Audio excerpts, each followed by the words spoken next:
Qu'est-ce qui bloque vraiment? La peur de changer ou la peur de perdre? Alors, la différence, ça, c'est un véritable blocage, la peur de perdre. Tu vas te rendre compte que la majorité des gens ont peur de perdre leur image sociale, leur statut, leur compte bancaire, leurs biens qu'ils ont accumulés au cours des décennies. Ils ont acheté des beaux meubles, ils se sont achetés un super sofa en cuir blanc étincelant, le chat a peut-être fait ses griffes, peu importe. Donc, ils ont accumulé une quantité de biens. On est dans une société quand même ultra consumériste, ultra matérielle, où on passe ton temps à t'expliquer que tu seras heureux que si tu as un maximum d'attributs sociaux enfin voilà, tu as des valises entières d'objets qui servent absolument à rien, d'accord? Mais c'est ce qui fait ton image. Quand tu te balades dehors avec un petit sac Louis Vuitton, la petite ceinture Hermès et ton petit foulard qui va avec Dior, parce qu'on ne va pas répéter Hermès, d'accord? Tu es étiqueté, tu es reconnu, on te voit dans une salle. Moi, pour la petite anecdote, par exemple, j'adore des fois arriver habillée vraiment de manière complètement clodo, entre guillemets, enfin un jean, un t-shirt, et je sors l'attribut qui fait la différence, c'est-à-dire l'étole Louis Vuitton que ma grand-mère m'a donnée. Et il faut voir le regard des gens, c'est à mourir de rire. Je suis en tongs, t-shirt, jean, il suffit que je sorte l'étole Louis Vuitton, les gens changent. C'est ouf, hein. Donc, en fait, tu n'as pas envie de perdre ça. T'as pas envie que les gens te traitent comme quand tu étais en ton jean et t-shirt. Tu as envie qu'ils te traitent comme quand tu portais l'étole Louis Vuitton. Donc, tu n'as pas envie de perdre ça, tous ces attributs-là, tu vois. Un sujet très connu pour ceux qui connaissent un petit peu ma vie. Moi, j'ai une collection de paires Louboutin dont je me dessaisis de temps en temps. Et d'ailleurs, là, je vais refaire un petit nettoyage à un Orsec. J'ai eu beaucoup de mal à m'en séparer. Je comprends. Pas parce que elles ont de la valeur, non, mais parce qu'elles me rappelaient mon ancienne vie. Elles me rappelaient un statut, elles me rappelaient une image. Mais je l'aimais jamais. D'abord, elles me font super mal aux pieds maintenant, parce que je suis tout le temps en tapette, comme on dit ici, je suis en tongs. Donc, ça m'intéresse plus. Et donc, mais je les regarde avec beaucoup de nostalgie. Mais là, je vais faire le ménage, là, c'est bon, ça suffit. Donc, les gens ont peur de perdre ce qui correspond à leur image sociale, à leur statut social, au rôle qu'ils ont joué, à ce costume qu'ils ont porté pendant des décennies. Par contre, contrairement à l'idée reçue, ça fait beaucoup plus peur de changer. Parce que tu vas voir que les gens vont te dire, en général, on va te dire, non, mais j'ai pas peur de changer, tu sais, j'en ai vu d'autres, hein, ma petite cocotte. Ah, j'ai eu ça aussi sur les réseaux, ma petite cocotte. Oui, mon petit coco. Alors, j'en ai vu d'autres, hein. Tu sais, j'en ai vu d'autres dans la vie, j'ai vécu ça, j'ai vécu la guerre, puis j'ai vécu un due diligence, une OPA brutale, enfin, j'ai vécu des choses très, très difficiles, donc j'ai pas de problème à changer. Sauf que là, ce que tu décris, ce n'est pas des changements, c'est de l'adaptation. Ouais. Ça n'a juste rien à voir, tu as juste joué des rôles. Ouais. Quand on te demande, déjà, tu ne changes pas, tu te reconnectes à toi.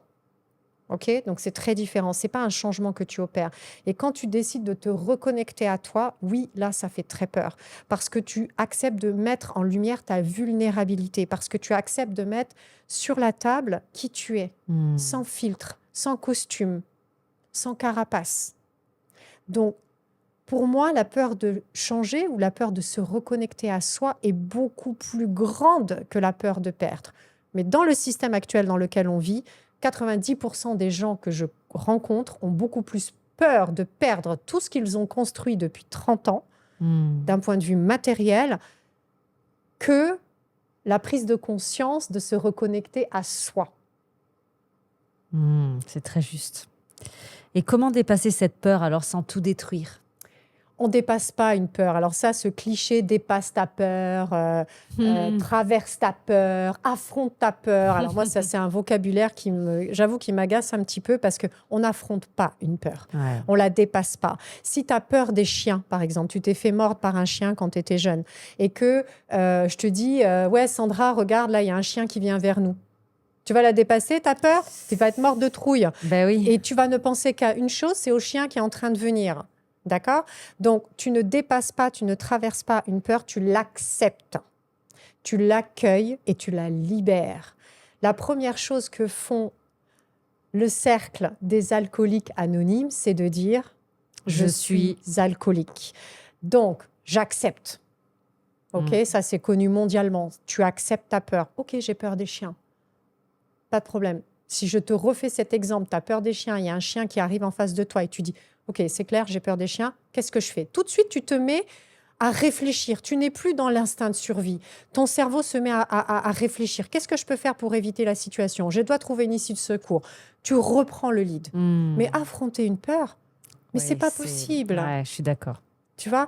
Donc, une peur, on ne l'affronte pas, on l'accepte, on l'accueille et on la libère. Et c'est bien le problème qui se passe quand on a des loyautés familiales ou des loyautés invisibles, c'est que on a un vocabulaire depuis notre enfance qui est très guerrier, qui est va, monte au combat, affronte-la, pire, ignore-la. Alors Oh là ça, là. quand tu ignores une peur, quand tu ignores une peur, tu peux être certaine qu'elle va venir te hanter la nuit. C'est clair. Ça, c'est radical. Ouais.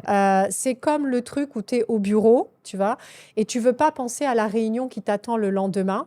Donc, tu meubles toute ta journée. Tu es en mode overbooked. Tu bosses, tu bosses, tu bosses, tu bosses, tu bosses. Tu arrives chez toi, tu es éclaté. Tu fais le dîner vite fait, tu te tapes la série Netflix, tu vas dormir. En principe, tu as du mal à dormir, donc tu prends un petit peu de mélatonine ou de valériane, Ah là suivant. là. Enfin, j'espère pour toi que c'est pas un somnifère, mais bon, bref, tu prends ce qu'il Ouais. faut pour dormir et ça te rattrape dans le sommeil. Et là, la nuit, tu fais ta réunion que tu n'as pas préparée pendant ta journée parce que tu as la trouille de la préparer. La peur, elle va jamais te laisser tranquille. Ouais. Accepte-la, regarde-la tranquillement, dis-lui je t'entends, accueille-la Accueille-la. et là, on travaille ensemble. Ça se travaille une peur, ça se libère. C'est comme une tache noire un petit peu dans ton enveloppe. C'est comme une moisissure. Moi, j'ai l'habitude de dire que c'est un petit peu comme une moisissure. Imagine un pain qui commence à moisir. Il faut juste l'accepter et aller la prendre et l'enlever. Ça se travaille et ça s'accompagne et ça se gère très bien. Par la partie logique, par la partie intuitive, voire parfois même dans le monde de l'invisible. C'est un autre débat.